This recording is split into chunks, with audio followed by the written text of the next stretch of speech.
Hello students. So in this video we will discuss about some theories explaining apex organization, whether it is root apex or the shoot apex.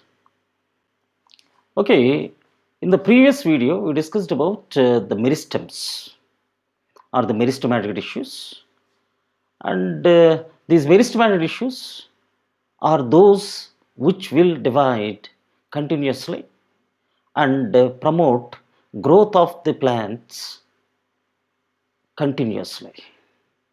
So, because of the presence of meristems or meristematic tissues, the growth in plants is indefinite. But whereas animals doesn't have these meristematic tissues, that's why the growth in animals is definite. Means what the animals will grow only up to certain age. Okay, but how these meristems will help in the growth and how different types of tissues will develop from these meristems.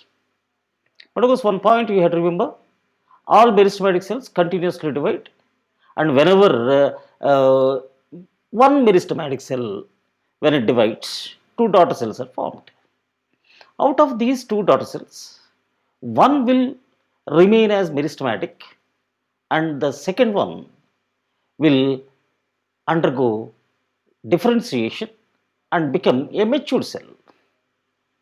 So that mature cell becomes permanent cell. So like that, you have some idea about the cell cycle, and we know that whenever the cell remains meristematic, it will continue in the cell cycle. But the one which has decided not to divide will come out of the track.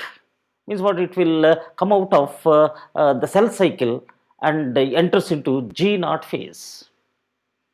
Okay, so here there are different theories explaining the apex organization. Let us see the first one, apical cell theory.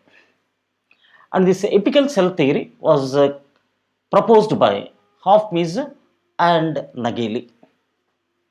And was this here, according to this theory, the entire plant body is formed because of the continuous division of a single apical cell.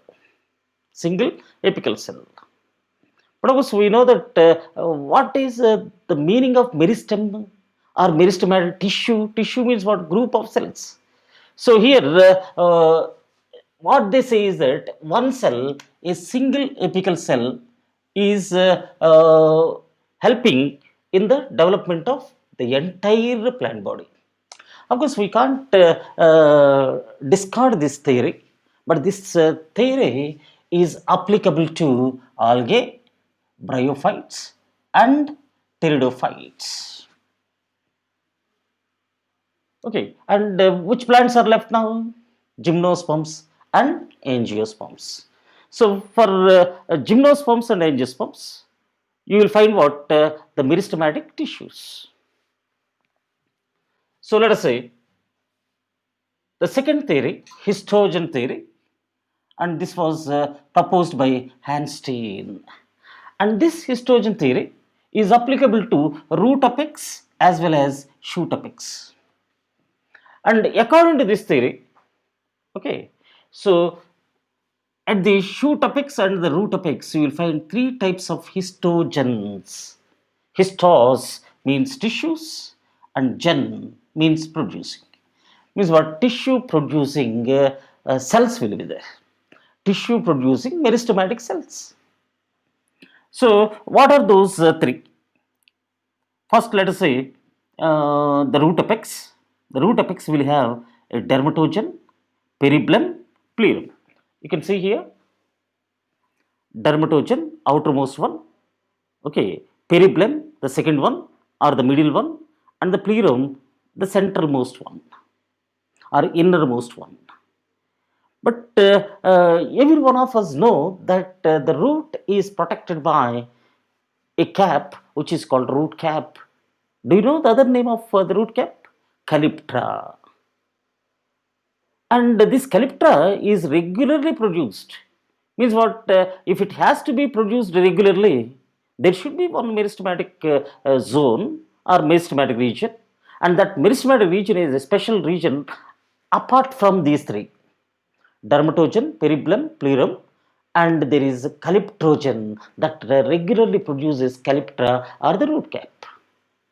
Okay, that means when we apply histogen theory for the root apex, so the number of gens or number of tissue producing regions will become what? Four: dermatogen, peribulum, plerum, and calyptrogen.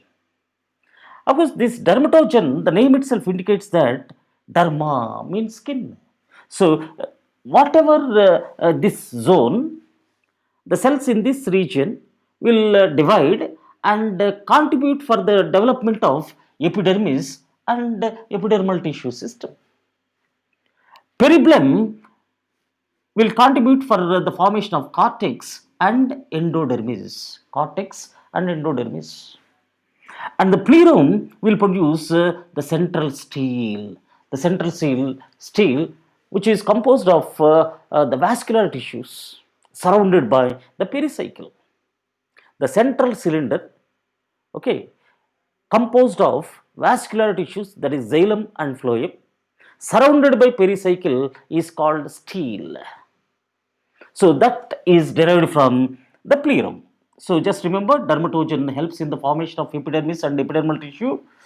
Peribulum contributes for the formation of cortex and endodermis, and plerum contributes for the formation of central steel, and calyptrogen will produce the root cap or calyptra.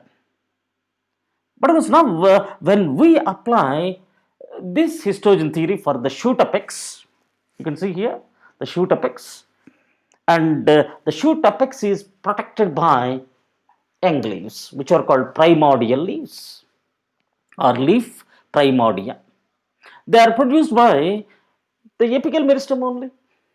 So you can see here the young leaves are protecting this meristem, and here you can see the dermatogen, peribulum, plerum. So the shoot apex will show how many histogens? Three histogens.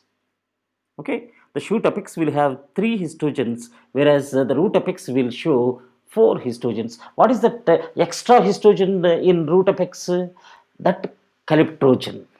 Okay, so same thing here also. The dermatogen will produce epidermis and epidermal tissue system. Peribulum will produce the cortex and endodermis, and this plerum will produce that central steel composed of vascular tissues. So that is the histogen theory. And one more theory is there, and this theory is called tunica carpus theory. Tunica carpus theory, and this was proposed by Schmidt. Tunica carpus theory was proposed by Schmidt, and this theory is based on okay, the plane of division. Plane of division, and you should remember we use two terminology here. One is anticlinal division, and the other one is periclinal division. Suppose we have taken one meristematic cell like this, okay, meristematic cell, and let us consider this as surface, and when the division of the cell is perpendicular to the surface, I hope you understand. When the division cell is like this, when the division of the cell, so this is the cell, let us imagine, and if the cell is dividing like this to perpendicular to the surface, this is surface, no? So perpendicular to the surface, this is called anticlinal division. Now let us say, what is periclinal? When the division of the cell is parallel to the surface, means like this, parallel to the surface, then it is called periclinal division. Okay, now he recognized two regions, and he called the outermost one as tunica and the central one as carpus. And according to him, the tunica will produce epidermis, and how it is producing epidermis? Only by anticlinal divisions. Means what? It will go on divide like this and contribute for the formation of this epidermis. And remember one thing, that this is applicable only to the shoot apex but not to the root apex. Okay, and the carpus will divide anticlinally as well as periclinally. So it divides in all directions, anticlinal as well as periclinal. That's why a mass of cells will be formed, and which will contain, which will make the cortex and the stele. Okay, I hope you're understanding. Here there are only two zones. One is tunica and the other one is carpus. The tunica is producing the epidermis or epidermal tissue system, whereas carpus is producing cortex as well as the stele. Sometimes when the tunica is multi-layered, okay, so then it produces epidermis as well as outermost layer of the cortex, that is, okay, hypodermis may also produced by this tunica. Okay, so these are the theories that are explaining the apex. Oh, okay, but there is one more. Generally, the question is coming in the examinations about the quiescent center, and this quiescent center theory was proposed by Close. Close. Okay, and remember here, this is the root apex, and you will find all these four histogens here: dermatogen, peribulum, plerome, and calyptogen.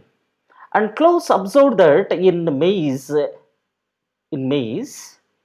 root apex, he observed that there is one inverted cup shaped region is there. Here you see I drew like this inverted cup shape, not like this, like this. And he observed that this region, he called it as what? Quiescent center. Quiescent means what?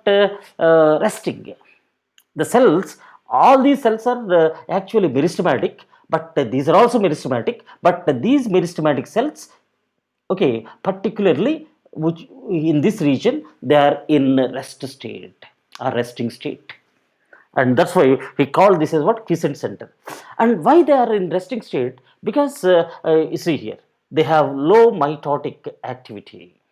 Low mitotic activity means what? While all other meristematic cells are dividing continuously, but these are dividing very slowly. And why they are dividing very slowly? This is because of low amount of RNA, DNA, and proteins. That I hope you will understand.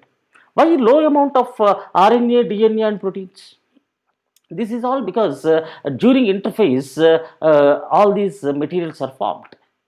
But these cells are in the resting state, so that's why the amount is less, low amount of RNA, DNA, and proteins. And the cells of quiescent center will divide only when the root apex gets injured. That means what is the use of this quiescent center? And don't think that they always do not remain in resting state. Whenever it is injured, whenever these layers are lost, so then now the quiescent center region will become active and produce all these dermatogen, peribulum, pleurum, calyptogen, everything again. So like that, that is what quiescent center theory. Okay, so these are the theories explaining apex organization.